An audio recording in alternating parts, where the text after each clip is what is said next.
जय माता रानी दोस्तों, आपके अपने चैनल धर्म साधना में आपका बहुत बहुत स्वागत है। माँ भगवती दुर्गा की कृपा सदैव आप और आपके समस्त परिवार पर बनी रहे। दोस्तों, आज की वीडियो में मैं आपसे बात करने वाली हूँ माघ मास की अमावस्या तिथि के बारे में। माघ मास में आने वाली अमावस्या को माघी अमावस्या और मौनी अमावस्या के नाम से जाना जाता है। मान्यता है कि माघ मास की अमावस्या पर जो व्यक्ति मौन धारण करके गंगा इत्यादि किसी भी पवित्र नदी में स्नान करता है, उसके जीवन के समस्त पाप क्षीण हो जाते हैं और आत्मिक शांति की प्राप्ति होती है, आध्यात्मिक उन्नति की प्राप्ति होती है, पितरों की आत्माएं तृप्त होती हैं और ऐसे मनुष्यों की कई पीढ़ियां तर जाती हैं जो मनुष्य आज के दिन मौन धारण करके गंगा स्नान करके दान देते हैं। तो माघ मास की अमावस्या बहुत महत्वपूर्ण होती है। इस दिन स्नान करना, दान करना, मौन धारण करना, गरीबों की, जरूरतमंदों की सेवा करना, पितरों का स्मरण करना, पितरों के लिए तर्पण करना, ये बहुत ही श्रेष्ठ माना जाता है। तो आज की वीडियो में आप जानेंगे कि माघ मास की मौनी अमावस्या कब है, अमावस्या तिथि कब प्रारंभ हो रही है, कब समाप्त हो रही है।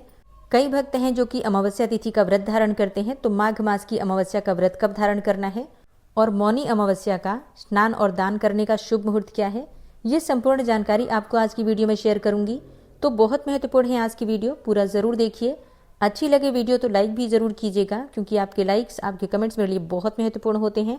ये एकमात्र जरिया है जिनसे मुझे पता चलता है कि आपको ये वीडियो अच्छी लगती हैं और आपके लिए ये वीडियो उपयोगी है। तो अगर वीडियो अच्छी लगे तो लाइक तो जरूर ही किया कीजिए। बात करते हैं सबसे पहले कि मौनी अमावस्या की तिथि कब प्रारंभ हो रही है, कब समाप्त हो रही है और मौनी अमावस्या साल 2026 में कब है। माघ मास की अमावस्या तिथि प्रारंभ हो रही है 18 जनवरी को सुबह 12:04 पर और अमावस्या तिथि का समापन हो रहा है 19 जनवरी 2026 को सुबह 1:21 पर। तो ऐसे में सूर्योदय कालीन तिथि के अनुसार 18 जनवरी 2026 रविवार को माघ मास की अमावस्या मनाई जाएगी, यानी कि मौनी अमावस्या 18 जनवरी 2026 रविवार के दिन है। तो अमावस्या का स्नान, दान इत्यादि सभी कार्य 18 जनवरी 2026 को ही किए जाएंगे। इसके अलावा जो भक्त व्रत धारण करते हैं अमावस्या का, तो मौनी अमावस्या का जो व्रत है वो 18 जनवरी को ही रखा जाएगा। 18 जनवरी को मौनी अमावस्या के दिन सुबह सूर्योदय काल का समय है 7:14 पर और सूर्यास्त का समय होगा शाम को 6 बजे। बात करें ब्रह्म मुहूर्त की, तो सुबह 5:27 से सुबह 6:21 तक ये समय है ब्रह्म मुहूर्त का। इस समय में आप स्नान कर सकते हैं, दान कर सकते हैं। इसके अलावा अमृत काल का समय होगा सुबह 5 बजे से सुबह 6:43 तक। अमृत काल में हम जो भी कार्य करते हैं उसका फल हमें अमृत के समान प्राप्त होता है। तो बहुत महत्वपूर्ण होता है अमृत काल का समय। इस समय में कोई भी सत्कर्म करते हैं तो उसका फल आपको जन्म जन्मांतर तक प्राप्त होता है। मौनी अमावस्या के दिन अभिजीत मुहूर्त का समय है दोपहर में 12:10 से दोपहर 12:53 तक। अमावस्या तिथि में दीपदान का बहुत महत्व होता है। जैसे कि किसी मंदिर में दीपदान करते हैं या फिर पितरों के लिए दीपदान कर रहे हैं, तो गोधूली मुहूर्त में आप दीपदान कर सकते हैं, जो कि शाम को 5:46 से शाम को 6:13 तक रहेगा। और शाम को जो प्रदोषकालीन मुहूर्त है वो शाम को 5:49 से शाम को 7:09 तक रहेगा। तो यूं समझ लीजिए कि शाम की दीपदान का जो समय है वो शाम को 5:46 से शाम को 7:09 तक आपको प्राप्त हो रहा है। फिर चाहे आप मंदिर में दीपदान करते हैं, किसी भी वृक्ष के नीचे दीपदान कर सकते हैं।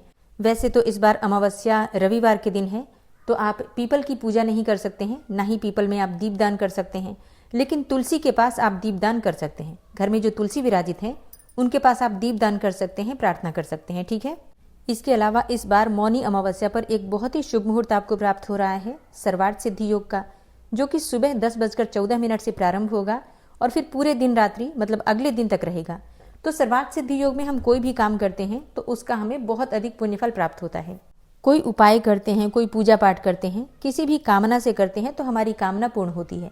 तो इसलिए इस बार की जो मौनी अमावस्या है बहुत ही श्रेष्ठ और शुभ संयोग में है। इस पावन तिथि पर प्रातःकाल जल्दी उठकर गंगा इत्यादि नदियों में स्नान करना चाहिए। अगर गंगा इत्यादि नदियों में स्नान करने नहीं जा पाते हैं, जो कि सबके लिए संभव नहीं है, तो अपने घर में स्नान के जल में थोड़ा गंगा जल, थोड़े काले तिल मिला लीजिए और भगवान विष्णु का स्मरण करके स्नान कर लीजिए। स्नान करने से पहले ही आपको मौन व्रत का संकल्प लेना है। मौन व्रत आप अपनी इच्छा के अनुसार कितने भी समय तक रख सकते हैं, जैसे कि पूरे दिन का रख सकते हैं, नहीं तो कम से कम स्नान और दान, पूजा इत्यादि ये सभी चीजें मौन रहकर जरूर कर लीजिए। मानसिक रूप से ही मंत्रों का जप करना है, मानसिक रूप से आप ध्यान कर सकते हैं, ठीक है। मतलब जो भी कार्य करते हैं मौन रहकर करना है। और फिर जब आप मौन व्रत का संकल्प पूरा कर लेते हैं दान इत्यादि करने के बाद, तो जितने समय भी आपने मौन व्रत धारण कर रखा है या जो भी कार्य आपने इस दौरान किए हैं, जैसे कि पूजा पाठ किया है, मंत्र जप किया है, कोई साधना की है या कोई स्तोत्र पाठ आपने मानसिक रूप से किया है या फिर जैसे दान करते हैं, तो ये सभी चीज़ें भगवान को ही समर्पित कर देते हैं। और इस मौन व्रत के दौरान किसी भी प्रकार की जाने अनजाने गलतियां हो जाती हैं, उसके लिए क्षमा प्रार्थना करके और भगवान श्री हरि विष्णु के नाम का स्मरण करते हुए मौन व्रत का संकल्प पूर्ण कीजिए, ठीक है। जब व्रत खोलते हैं तो भगवान श्री हरि विष्णु के नाम का उच्चारण कीजिए, ठीक है। तो इस प्रकार से मौन व्रत का संकल्प आपका पूरा हो जाता है। आप अपनी इच्छा के अनुसार 1 घंटे 2 घंटे कितने भी समय तक मौन धारण कर सकते हैं। तो दोस्तों ये है आज की वीडियो, जिसमें मौनी अमावस्या व्रत से संबंधित संपूर्ण जानकारी मैंने आपसे शेयर की। उम्मीद करती हूँ ये वीडियो आपके लिए उपयोगी होगी। वीडियो अच्छी लगी हो तो लाइक कीजिएगा, संभव हो तो शेयर भी कीजिएगा। और चैनल पर पहली बार आए हैं, अगर अभी तक आपने चैनल को सब्सक्राइब नहीं किया है, तो आज की वीडियो अगर आपको अच्छी लगे तो चैनल को सब्सक्राइब करके बेल आइकन को जरूर प्रेस कर लीजिए। इससे ये होगा कि इस चैनल पर जो भी नई वीडियो अपलोड होंगी उनकी नोटिफिकेशन आपको सही समय पर प्राप्त होंगी। मिलती हूँ मैं आपसे अगली वीडियो में, तब तक के लिए जय श्री राधे।